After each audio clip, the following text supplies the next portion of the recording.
I'm Yonason Goldson, author of Grappling with the Gray, with today's edition of News of the Day. I know this will surprise some and offend others, but I begin to revisit my thoughts about Colin Kaepernick. No, I'm not a fan, and I don't like the kneeling for the national anthem. However, when he told his friend Nate Boyer that he planned to draw attention to social injustice by remaining seated during the anthem, the former Green Beret advised him to take a knee instead, arguing that it would serve as an alternative form of respect rather than a sign of disrespect. To his credit, Mr. Kaepernick accepted the advice and tried to navigate a middle path. It didn't work, of course.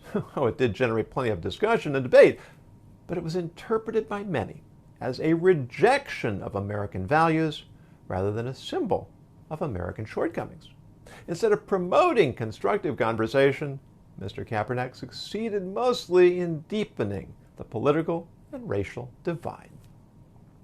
But that is a far cry from Dallas Mavericks owner Mark Cuban's decision to cancel the national anthem altogether.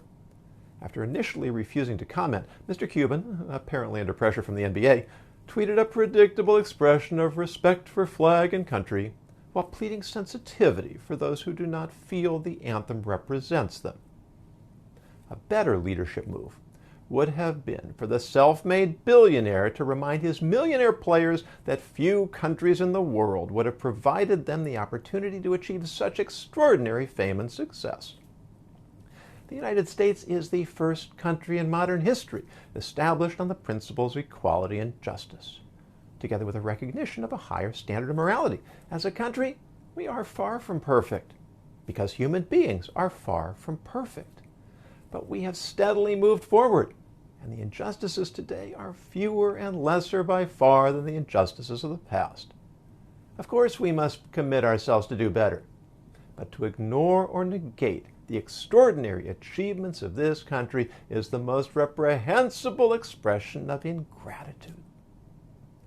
The Hebrew term for gratitude translates literally as recognizing the good.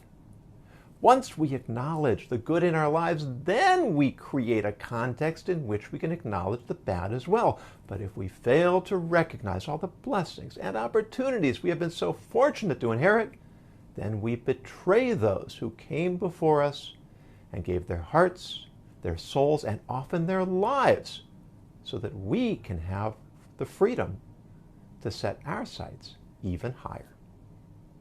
Please join the conversation by leaving a comment, then please like or share this video and subscribe to my YouTube channel. I'm Yonason Goldson, reminding you to face every day by grappling with the gray.